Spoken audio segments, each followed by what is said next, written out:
you want an all-in-one bike, definitely go for it. Don't think twice. Like और subscribe कर दिया करो, क्योंकि काफ़ी लोग are is most stable bike. Royal Enfield थोड़ा सा यहाँ पे मात खा जाती है। स्पीड 400 है ना, वो गोरिल्ला के इको मोड जैसा है, ठीक है। You can easily do hyper riding with this bike. KTM Duke 390 के साथ चल जाओ, RC 390 के साथ चल। Hi guys, good morning.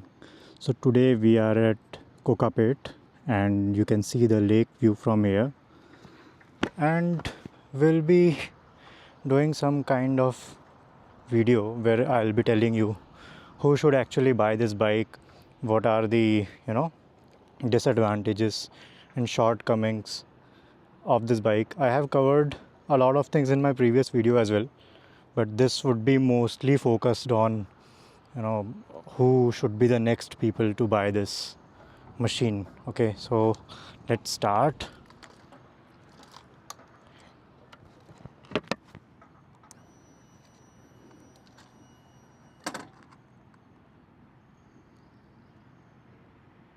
So let's go.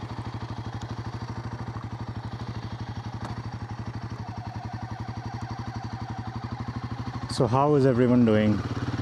I know it has been long. I have posted any kind of video because some of the things were going in my background and I didn't get enough time to make any videos. So now I am here and I'll guide you, because a lot of folks were asking this question, comparing Speed 400 with this one, like they're about to buy some bike, and mostly people are confused with Gorilla 450, Honda CB350 RS and Triumph Speed 400. So I'll tell you in detail what are the shortcomings and a brief contrast about what CB350 RS brings and what this brings, and similarly what is the contrast point on the Triumph Speed 400.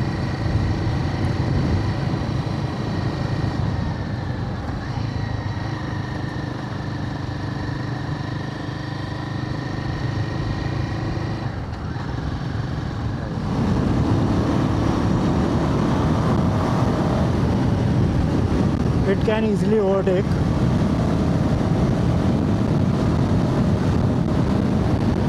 and within seconds you will reach the speed of 100.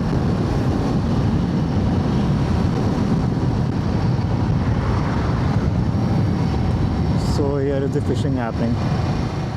So whom should buy this bike? The biggest question which I am getting even in my chats कि यार मतलब हम लोग confuse हैं gorilla 450 में, Hunter 350 में, CB350 RS में, Triumph speed 400 में। तो ये चीज़ मैं क्लैरिफाई करूँगा आज, है ना। तो ऐसा है कि if you are an urban commuter, like you want to go to office to home and home to office, then this is a great bike. Okay, थोड़ा सा ट्रैफिक में आपको इश्यूज़ आ सकते हैं, ठीक है। जैसे रिसेंटली मैंने स्टॉलिंग इश्यूज़ फेस किए थे, ठीक है, और थोड़ा सा हीटिंग इश्यूज़ है ट्रैफिक के अंदर।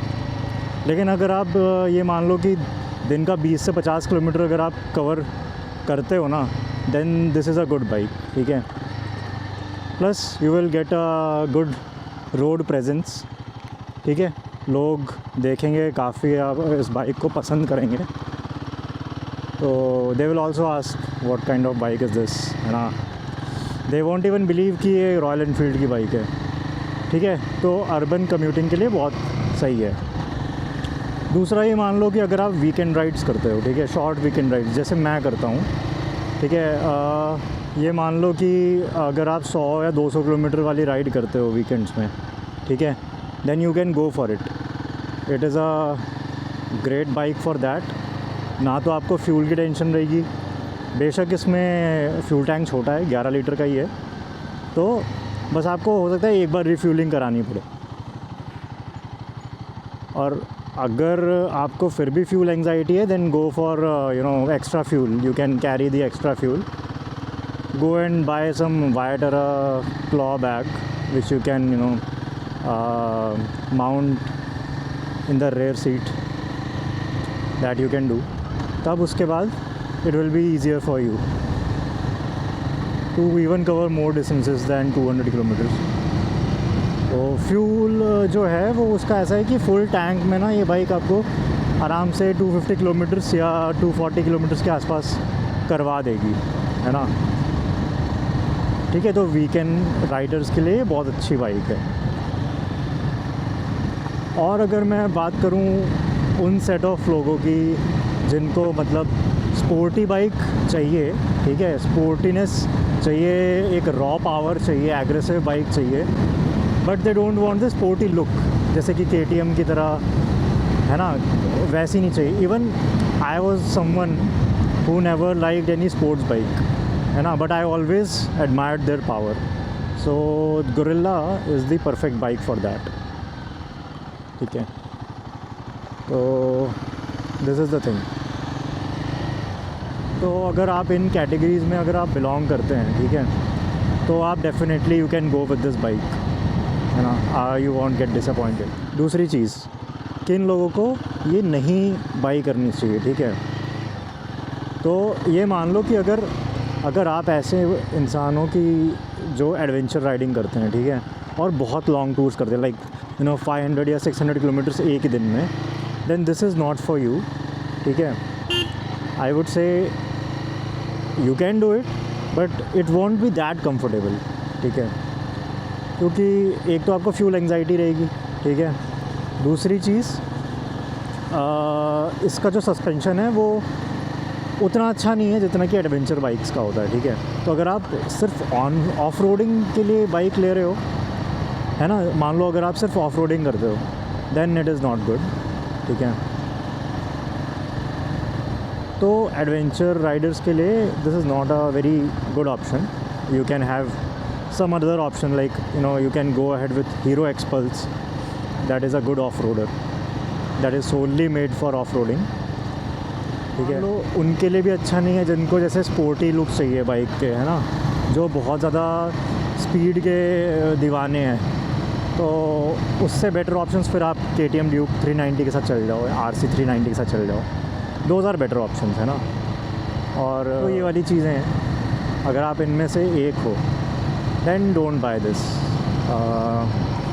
This bike is just a mix of all, if you wanna have a bike with which you can go for daily commutes, okay, go for weekend rides, and some amount of off-roading, not that very harsh kind of off-roading, then this is a perfect bike, okay।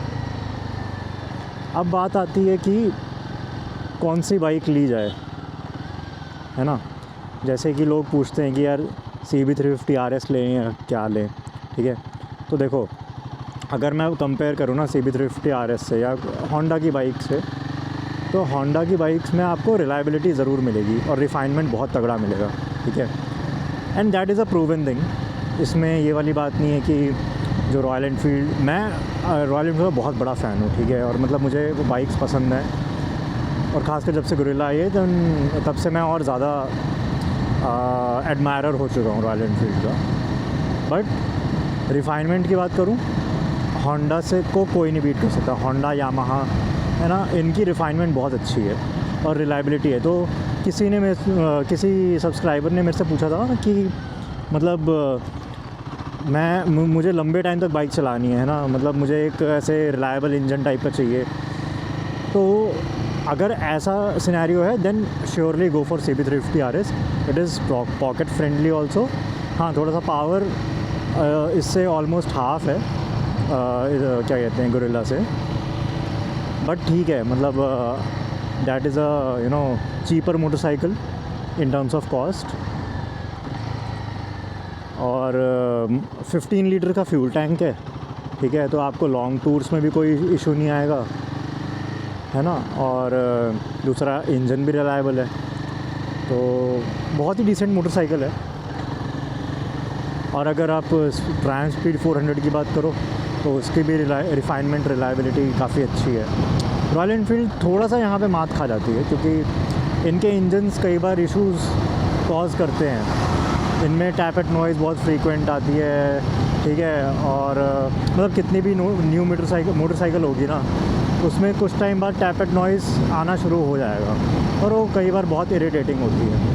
तो फिर आपको जो ride का जो मज़ा है ना, वो नहीं आएगा उतना। You have to live with it. तो मुझे गोरिल्ला में भी टैपेट नॉइज़ मिलती है काफ़ी, है ना। कभी कभी तो जैसे मैं पावर पेट्रोल डलवाता हूँ तो मुझे उतनी नॉइज़ नहीं आएगी, लेकिन जो क्या कहते हैं, अगर पावर पेट्रोल डला है तो इंजन काफ़ी स्मूथ भी रहता है और पावर भी काफ़ी अच्छी मिलती है। तो ट्रायम्फ भी आप कंसिडर कर सकते हो। देखो ये रास्ते में ऐसे आ जाते हैं बेचारे,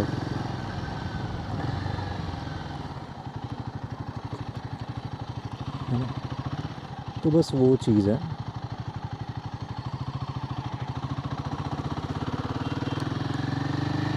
बट हाँ, एक डिसएडवांटेज ये है होंडा का भी और ट्रायम्फ का, जो आपको बहुत ध्यान में रखना होगा कि उनके service centre availability royal Enfield के आसपास में भी नहीं है। आप ये समझ लो, ठीक है। रॉयल एनफील्ड के सर्विस सेंटर हर जगह मिल जाएंगे, कैसी भी टियर 3 सिटी हो या कैसी भी सिटी हो, आपको हर जगह मिल जाएगा। लेकिन होंडा का सिर्फ बिग विंग में ही होता है सर्विसिंग, है ना। जो भी ये प्रीमियम मोटरसाइकिल्स हैं, जैसे CB350 RS है या फिर कोई भी इनकी एडवेंचर बाइक है ना, जैसे होंडा की अफ्रीका ट्विन है या फिर ये मान लो कि ट्रांस एल्प है, इन सब की सर्विसिंग बिग विंग में ही होगी। तो ये थोड़ा सा आप ध्यान रखना लेने से पहले। अगर आप टियर 3 सिटी में हो और आप कंफ्यूज हो कि यार मैं क्या लूँ, गोरिल्ला या फिर क्या, और आपको लंबे टाइम तक वहीं पे रहना है, देन आई वुड से थोड़ा सा आप कॉम्प्रोमाइज़ करके ये गोरिल्ला ले सकते हो, है ना। एंड मोस्ट इम्पॉर्टेंट थिंग, सबसे ज़्यादा इम्पॉर्टेंट थिंग क्या है, आपका बजट, ठीक है। तो थोड़ा सा अगर जिनका बजट टाइट है ना, तो मेरे ख्याल से आप ये वाली बाइक अवॉइड कर सकते हो। जैसे अगर आपका बजट है कि यार डिसेंट है, मान लो 3 लाख के आसपास का बजट है, तो आप ज़रूर ले लो, ठीक है। आप इसका एनालॉग वेरिएंट ले लो, या तो फिर मतलब ऐसा वेरिएंट ले लो। आई थिंक कभी इन्होंने ना नए वाले वेरिएंट लॉन्च किए हैं सिल्वर कलर में, जिसमें आपको ट्रिपर भी मिलता है। And Tripper is actually very useful because इसमें आपको RPM मीटर वगैरह ये सब मिल जाता है। तो और बाकी बहुत सारे इंडिकेटर्स होते हैं ना, कि इंजन का भी बताता रहता है कि इंजन में मतलब ओवर हीटिंग है क्या, या इंजन कुछ वियर्ड बिहेव कर रहा है, तो you will get to know everything. But जो एनालॉग वेरिएंट है उसमें आपको बहुत चीज़ें नहीं मालूम पड़ती हैं। तो कुछ और पैसे ऐड करके आप इसका जो ट्रिपर डैश वाला वेरिएंट है वो वाला ले लेना।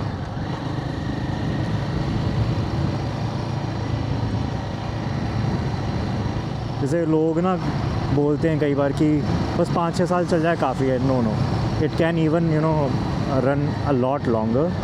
बस आपको तरीका आना चाहिए किस तरह से चलाना है, ठीक है। बेशक बहुत इश्यूज़ आ सकते हैं बीच में, लेकिन वो तो आप रिज़ॉल्व करवा सकते हो ना।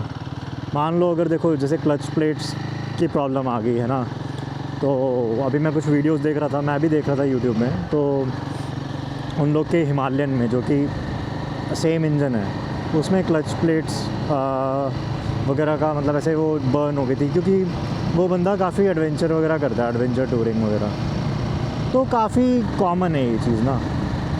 तो रॉयल एनफील्ड की ये बात अच्छी है ना कि आपको एक एडवेंचर बाइक इन्होंने दी है, हिमालयन, है ना, और वो भी इतने अच्छे बजट में। वरना अगर आप दूसरी कंपनीज़ की एडवेंचर बाइक्स देखोगे ना, तो 5-6 लाख से ऊपर की मिलेंगी आपको। So that we should praise about Royal Enfield, ठीक है। अगर तो मैं समराइज़ करूँ ना फिर, कि अगर आपको माइलेज भी अच्छा चाहिए, बड़ा फ्यूल टैंक चाहिए और इंजन रिफाइनमेंट चाहिए, देन डेफिनेटली गो फॉर ये CB350 RS, ठीक है। RS का चल जाओ, या तो फिर हाइनेस है, या फिर CB350 है नॉर्मल इन लोग की। बट हाँ, इनमें ये है कि RS में आपको ज़्यादा ब्रॉड टायर मिलता है, रेयर वाला, तो आप वो कंसिडर कर सकते हो, ठीक है। मैंने कुछ लोगों के रिव्यू सुने कि CB350 RS को वो लोग पहाड़ों पे लेके गए और वहाँ पे उसने अच्छा परफॉर्म नहीं किया। मतलब उसमें कुछ तो ECU का भी इशू आ रहा था, काफ़ी टाइम पहले की बात है। तो ऑफ रोडिंग के अगर पर्पज़ से ले तो CB350 RS को मत लेना, ठीक है। अगर आपको अच्छा ऑफ रोडर चाहिए, ठीक है, तो हिमालयन के साथ आप डेफिनेटली जा सकते हो। गोरिल्ला जैसी पावर है, ठीक है। जो उसका सस्पेंशन है वो भी बहुत सही है।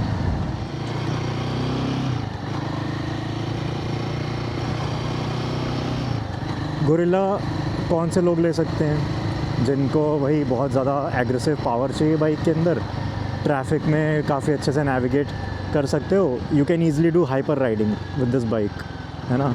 और काइंड ऑफ सब कुछ कर सकती है बाइक, ऑफ रोडिंग भी थोड़ी बहुत, और वीकेंड राइड्स अगर करनी है आप वो कर सकते हो, ठीक है।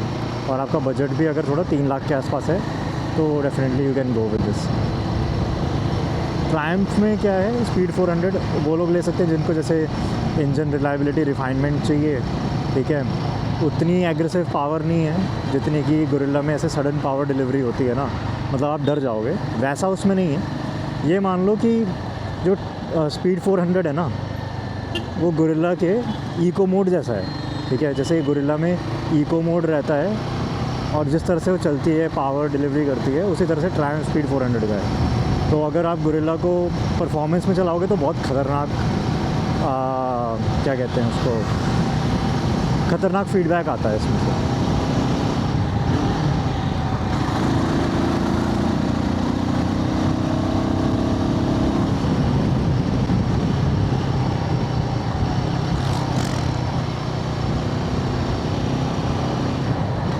और बजट ऑफ रोडर चाहिए तो एक्सपल्स ले लो, ठीक है, जो कि प्योरली ऑफ रोडिंग के लिए ये बनी है।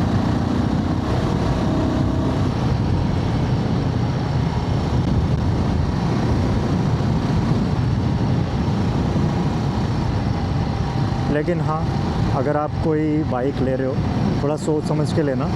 और आई वुड से कि मतलब हम इंडियन मिडिल क्लास का यही सिनेरियो रहता है ना कि यार हम लोग एक ही बाइक लेते हैं जो कि सब कुछ कर पाए, है ना। अब ऐसा तो नहीं है ना कि आप बाइक लोगे बस सिटी कम्यूट के लिए, है ना। आप चाहोगे कि इसमें ऑफ रोडिंग भी हल्की कर पाओ, ठीक है। आप थोड़ा सा मतलब वीकेंड राइड्स कर पाओ, आप थोड़ा सा ये कर पाओ कि क्या कहते हैं, लुक्स भी अच्छे हों उसके, है ना। तो देखो एक्सपल्स जा रही है, ठीक है। तो उस हिसाब से gorilla is the perfect bike, है ना। ज़्यादा हेसिटेट मत करना इसको लेने से पहले, क्योंकि पर्सनल ओपिनियन है मेरा। मैंने मतलब इसमें बारिश में भी चलाया इसको, अच्छा, बहुत अच्छा फीडबैक है इसके टायर्स का, ठीक है। और बहुत स्टेबल बाइक है, तो इसको ऐसे भी बोलते हैं ना, R is most stable bike. तो ये चीज़ है। अगर बिल्ड क्वालिटी की बात करते हैं तो भाई CB350 RS तो बिल्कुल मत लेना यार। उसमें मैंने बहुत सुना है कि रस्टिंग इश्यूज़ आते हैं, ठीक है। और मतलब मेरे जहाँ मैं रहता हूँ वहाँ पे भी एक CB350 RS रखी हुई है, उसके अंदर इतनी ज़्यादा रस्टिंग मुझे देखने को मिल रही है, ठीक है। या तो इट डिपेंड्स अपॉन दी क्या कहते हैं, मेंटेनेंस, ठीक है। अब मैं गोरिल्ला में क्या करता हूँ ना, बारिश का टाइम था हैदराबाद में बहुत भयंकर लेवल पे, तो मैंने इसमें यही चीज़ करी कि जहाँ जहाँ रस्टिंग इश्यूज़ हो सकते हैं ना, वहाँ मैंने WD-40 स्प्रे कर दिया, ठीक है। जैसे नट्स एंड बोल्ट्स हो गया, डिकैट पाइप है, या तो फिर आपका एग्जॉस्ट के आसपास भी स्प्रे कर दो, ठीक है। और थोड़ा उसको वाइप ऑफ कर दो, उसके बाद आप यूज़ करो इसको, कोई इशू नहीं है, ठीक है। बट जैसे चेन लूप करना है ना, चेन लूप वगैरह वो सब आप करते रहना, क्योंकि गोरिल्ला में मैंने ये चीज़ नोटिस करी है कि इसकी चेन थोड़ी ज़्यादा जल्दी रस्ट हो जाती है। मेरे पास हंटर भी थी, हंटर की build quality is of next level, ठीक है।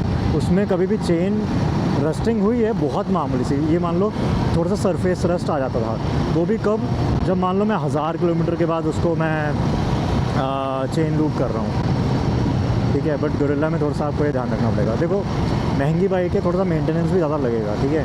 एंड यू डोंट वांट कि यार इतना पैसा खर्च करके आपको मतलब आपकी बाइक में थोड़ा सा भी एक स्क्रैच आए या थोड़ी सी भी सो यार यही चीज़ें थी जो कि मतलब बहुत प्राइमरी और you know in the high level I have told you कि किन को बाई करनी चाहिए। और मुझे ऐसा उम्मीद है कि आपको काफ़ी आइडिया पड़ गया होगा, ठीक है। Want an all in one bike, definitely go for it, don't think twice, okay. तो यार यही चीज़ें थी, लाइक और सब्सक्राइब कर दिया करो क्योंकि काफ़ी लोग देखते तो हैं वीडियोस बट सब्सक्राइब नहीं मिलता। तो अगर आप करोगे तो यूट्यूब इसको पुश भी करता है आगे, and you know I will be creating content more often. So yeah I think that is all, and ride करते रहो, राइड सेफ।